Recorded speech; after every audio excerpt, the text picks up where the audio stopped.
Hey guys, Mike here in Bell 556, and in today's video we're going to look at the 4 primary diseases of the AR-15. We're going to build on the information that we got from our first 2 clinics videos, AR-15 Clinics Intro and AR-15 Clinics Part 2. If you haven't seen those videos and you want to look at those, you can open them up in a separate window, review them, and pick right back up here when you come back. The 4 primary diseases we're talking about are failure to fire, failure to extract, failure to eject, and failure to feed. We'll take each of those and we'll dissect those diseases, talk about the diagnosis and treatment. We'll start with failure to fire. And failure to fire basically means that you pull the trigger on a round that is chambered and there is no ignition. The round does not go off. So let's talk about how we're going to diagnose that problem. The first thing is, we hope that you've done a function test. You really should do a function test before you take a gun out or after a build. And just to review that, the chamber's empty, there's no magazine. We're going to cock the gun, put it on safe, pull the trigger. The safety works fine. Take the safety off, pull the trigger and listen for the hammer to fall. And the hammer falls. Then we're going to keep the trigger depressed, charge the gun again, release the bolt. Then we're going to listen very carefully as we release the trigger. And we want to hear a click. We want to hear that disconnector that's disengaging the hammer and then engaging this front sear for the trigger. So we heard a click, and then we're going to pull the trigger again, and we want to hear the hammer fall. Okay, so that's the basic function test. Let's review what we're looking for. So let's review the fire control mechanism and what we're checking out when we do our function test. We have the hammer, the trigger, and the disconnector. The disconnector is under spring tension. When the hammer is cocked and ready to fire, then you have an engagement of the front of the trigger to the sear notch in the hammer. And when you pull the trigger rotates and then is disconnected from the hammer. The hammer is then free to fall. Fire the gun. The bolt carrier drives the hammer back after firing and then engages the disconnector to this front notch in the hammer. At this point, you still have rearward pressure on the trigger because you've just fired the round. This all happens in a fraction of a second. Now the hammer is locked here, will not drop again in a semi-automatic firearm until you release the trigger. And when you release the trigger, as you're starting to release the trigger and it's going forward, then you have an engagement of the trigger to the notch in the hammer again, and this gets engaged before the disconnector completely releases this. And then as you continue to release the trigger, this disengages, and the first click that we hear when we're doing the function test is the disengagement of the disconnector to the hammer and the re-engagement of the trigger to the hammer in this bottom notch. So that's the first light click, and then we want to make sure the hammer falls again. We pull the trigger and the hammer falls again. So when we function test our gun, just to review, we've cocked it. We're going to pull the trigger and we want the hammer to fall. We're going to charge it. Now the hammer's been pulled back, and the disconnector hopefully has engaged the hammer to keep it from falling. Otherwise it'll just ride the bolt carrier back up. So when we release the pressure on the trigger, we want to hear that disconnector click like that. Now the hammer's free. We've released the trigger. Now we can pull again and the hammer will drop. Good. All right.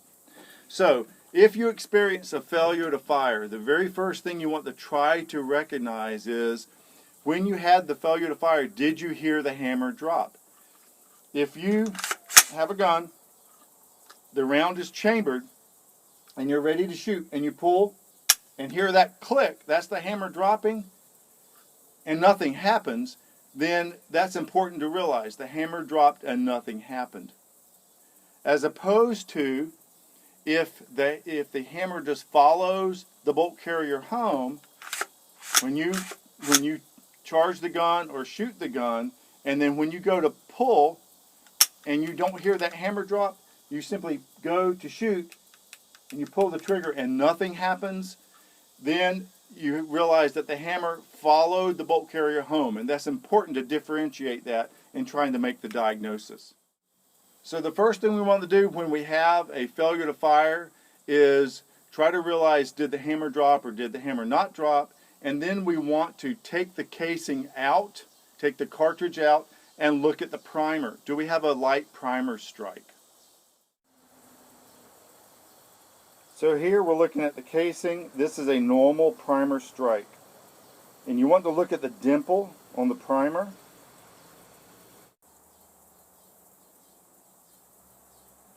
So this is a normal primer dimple. So make sure you don't have a light primer strike. Now the other thing that I'd like to talk about while we're looking at the casing is look at the head stamp on the casing.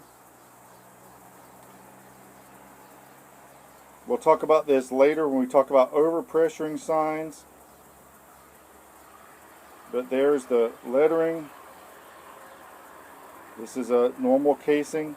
If you start seeing flattening of the head stamp and smearing of the letters, then that's a sign of overpressuring. Also, if you see on the rim of the casing, if you see an extractor mark, where literally I've seen brass cases where a piece of the brass has been pulled off, this rim has been pulled off from the extractor. So if you inspect your brass and you find that there's a very heavy dimple that looks just like the other dimples in your primers, then you probably just have a case of bad ammunition. And in that situation, I would not worry about the gun. I think you've got a bad lot of ammunition. Now, if there's a light primer strike, then we have an issue. Then we have a disease of the rifle that we've got to figure out.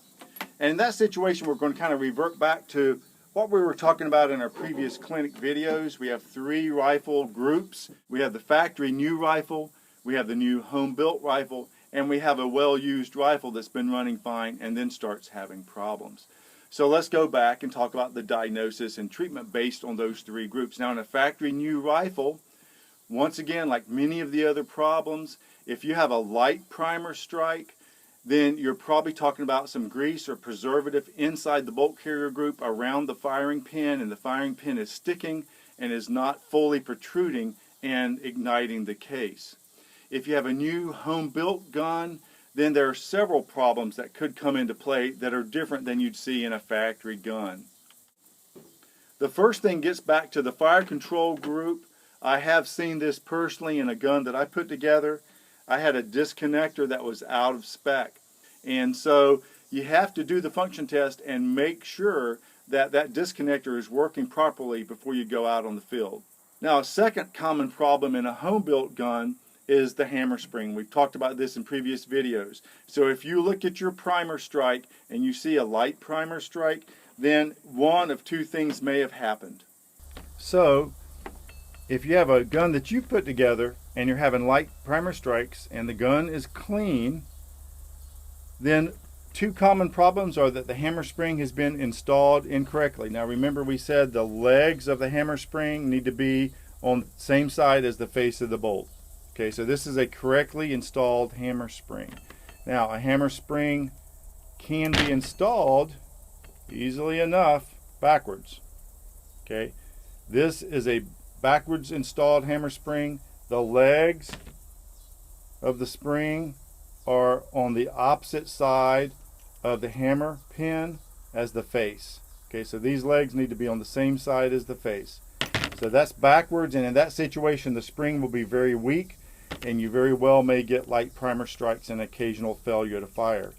Now the other mistake that happens in a home-built gun is that you've put the spring on the hammer correctly, but when you go to put it in the lower receiver, you take the legs and slip the legs under the trigger pin. Okay, now the trigger pin has a groove. There's actually 2 grooves cut on a lot of pins that are kind of universal hammer pin trigger pins. The center groove in a pin is for the hammer. There's actually a wire on spring tension in the middle of a hammer, and it will click into the center groove. And then there's an outside groove. Now the outside groove is intended for one of the legs of the hammer spring to sit in. So when you install your hammer, you've already installed your trigger in your lower receiver, and you go to install your hammer, make sure that you first rest the legs of the spring on top of the trigger pin like this, and that will apply the correct pressure, and it will also prevent the trigger pin from walking because the leg is in that little groove, and that'll hold the pin in place for the trigger. So 2 errors that can occur when you install your hammer spring that can lead to light primer strikes. Now in a used gun that's been working well, once again, we've cleaned and lubed it very well, but you're getting more and more frequent light primer strikes and failure to fires, then the problem may well be that the hammer spring is just worn and weak. It should take about 4.5 pounds of pressure on the hammer to pull this hammer back and cock it. And if it's less than that, then that's too light of a spring tension, and you may just need to replace the hammer spring at that point. Now the second major disease seen in the AR-15 is failure to extract.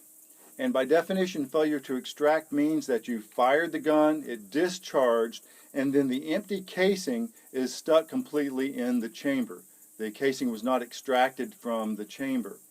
Now we have to assume that the chamber is properly cleaned, and that would be the most common situation that you need to rule out. So make sure that your gun is clean, and specifically that the chamber has been very well cleaned. And then what you want to do is you want to look at the casing for signs of overpressure. So the first thing we're going to do is we're going to look at the casing once we get it out of the chamber, and we're going to look for signs of overpressure. Now, overpressure, the first signs, you can look at the head stamp and see if the head stamp has been smeared. It looks like it's kind of smashed flat. The lettering can be completely obliterated or just smeared, and that would be a sign of overpressure. The second thing you can look for is look for extractor marks.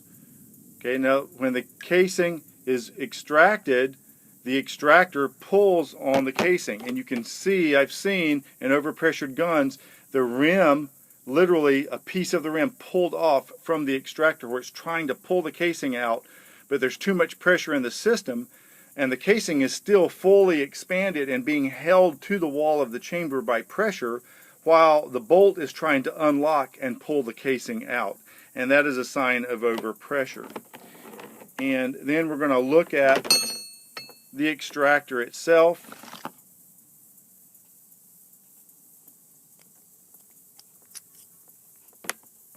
So what you want to do is, if there's no sign of overpressure on the brass, inspect the extractor, make sure that it doesn't look worn, make sure that this groove is clean so that the rim can actually go into the extractor.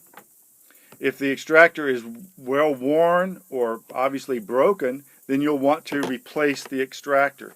If the extractor looks fine, then one thing you can consider, which has already been done in this particular gun, is we've added an O-ring. This is a Viton O-ring. They kind of look like this. It's made out of Viton, which is a material which is heat resistant. It's very durable. These are number 60 size Viton O-rings. You can get a pack of 100 from a supply house like McMaster Carr or some other supply house online, and you can pick up 100 of these for probably about $5 or $6 plus shipping. And then that will add pressure to the extractor to help catch the ring. So extractor inspection, if it's worn, replace it.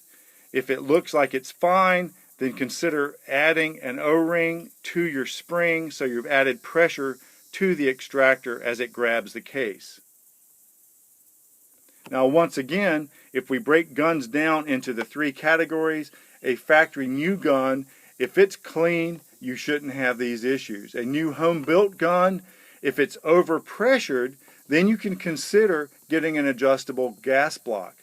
If there's a new home-built gun that you've put together and you're having problems with extraction, you've looked at the casing and there's no signs of overpressure, the inspection of the extractor looks fine, you've added an O-ring too, and you're still having problems, then I would worry about maybe the barrel itself, maybe the chamber is out of spec, and you might consider using a different barrel in your build.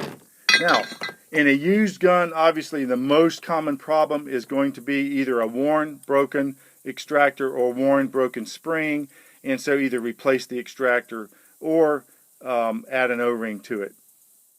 So the third major disease of the AR-15 is a failure to eject. So now the casing's been extracted from the chamber, but it doesn't clear the upper receiver and it gets jammed. And often you'll see what's called a stovepipe. Either the casing is inside the receiver and it's just jamming up the action, or sometimes you'll have a stovepipe. This is basically what a stovepipe looks like. You can see why it's called a stovepipe. It just looks like the casing forms a stovepipe coming out of the gun. But in this situation, the brass has not been adequately cleared from the gun. Now, when we talk about the diagnosis of this disease, we got to look at a couple of tests. One is, does it extract and eject an unfired cartridge? So now we're going to put a cartridge in the magazine. We're in a safe place to do this now.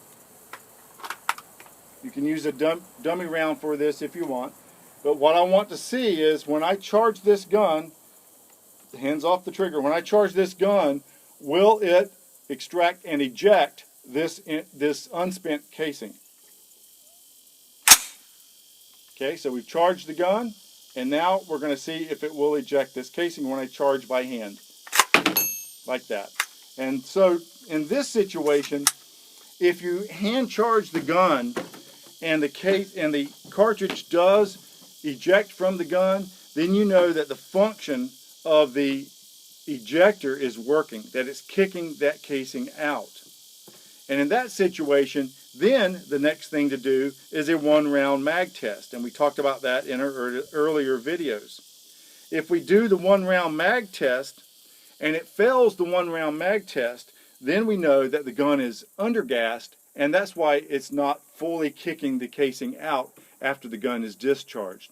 And in that situation, then we have to go back to our Clinics Part 2 video and look at gas problems in the AR-15. And then we can make the diagnosis and make a treatment plan accordingly. So once again, if we break the guns down into our three categories, a factory new gun should not have a problem with a failure to eject. Now in a newly assembled home-built gun, if you have a failure to eject, then you either have out-of-spec parts or you have an undergassed gun. And then in a used gun, it's cleaned, it's used, and now you're having failure to eject. You probably have worn parts or broken parts that need to be inspected. You need to check the tension on your ejector. The ejector is on the head of the bolt. So here you have the bolt head. This is the extractor. This is the ejector. Now the ejector should not look worn. The edges should look fairly tight. The ejector should be protruding almost to the anterior surface of the bolt lugs. And it's under an incredible amount of pressure. So if you put pressure on this, you should feel, it should give, but it should feel very tight. So in a used gun, inspect this, make sure that it does move, that it's not dirty and plugged up with pieces of brass. Make sure that it doesn't look like it's chipped or broken. Make sure it has very tight spring tension. Otherwise, you can replace the ejector and the ejector spring. And the fourth major disease of AR-15 is failure to feed. That's when the cartridges aren't properly stripped from the magazine and fed into the chamber, and then the bolt is locked. Remember in our previous videos, we always talked about the most common problem being a bad magazine. So always have at least 2 or 3 different brands of high quality magazines that you know and trust. And if you have a problem with feeding, mark that magazine, use other magazines, and see if the problem persists. Now, as far as diagnosing a problem when failure to feeding, beyond the magazines, what we want to do is try to decide, is the gun short stroking? And short stroking means that the bolt carrier is not getting all the way back far enough to pick up that round and drive it back into battery. And the test we're going to do diagnostically first is our 1-round mag test. So we're going to take the gun, we're going to put 1 round in it, we're going to fire it. If the bolt locks back, it's not short stroking. If the bolt doesn't lock back, the gun is undergassed and it's short stroking. In that situation, you either have low gas or high friction, like we talked about in our previous videos. Now, if the gun is not short stroking and you're still having problems and you've tried different magazines and you're still having problems feeding, then we need to consider other issues. One common factor that can contribute to this is a mismatch between the M4 feed ramps on the barrel extension and N4 feed ramps that you can see on the upper receiver itself. So now let's look closely at that and we'll explain what we're talking about. Now, M4 feed ramps were an addition to the AR-15 M16 platform to help improve reliability. And we'll start by looking at the barrel extension. Now, the barrel extension, if you look at the edge of the barrel extension, this is the top, and you go around to the bottom and you see these 2 divots that have cut out. And what that is they've just made larger cutouts in the barrel extension for the cartridge to hit and help guide the cartridge into the chamber. So these 2 cutouts are M4 feed ramps, and you can confirm that by just looking at the edge of the barrel extension, and if you see 2 little divots there, then you know that there is an M4 feed ramp cutout in that barrel extension. Now, some upper receivers have M4 cutouts, some barrel extensions have M4 cutouts, and some do not. Now, the mismatch comes into play if you have a barrel that doesn't have M4 cutouts and you have an upper receiver that does. So when you look at the upper receiver, I hope you all will be able to see this. So when you look at the upper receiver, there's a little divot right there and right here. See if we can focus in on that. So see the little divot. So as you look, there's a divot there and a divot there. So those are cutouts on the upper receiver. Some upper receivers do not have that. For example, if you looked at this upper receiver and you look in the same area, it is going to be smooth. There's no dimple on the bottom side where the barrel extension is going to snug in. Okay, so this is a no M4 cutout upper receiver. This is an M4 cutout with divot there and a divot there. This barrel has the divots you can see as we go this way, here and here, which means that these cutouts are done. This is an M4 cutout. Now, if you have an M4 cutout on the barrel and you do not have an M4 cutout on the receiver, like this, and you use these in your build, you're going to be okay. That's not ideal, but generally that doesn't cause a problem. If, however, you have a barrel that doesn't have these M4 cutouts and you have a receiver in your build that does have the M4 cutouts, then what you're going to see, just for diagrammatic purposes, if your barrel extension is here and it has no M4 cutouts, and we're going to kind of look at the cross section. And then your receiver, let's say this is your barrel extension, and then it goes into your receiver, and there's no M4 cutout, so the barrel extension has a right angle here with no groove cut in it.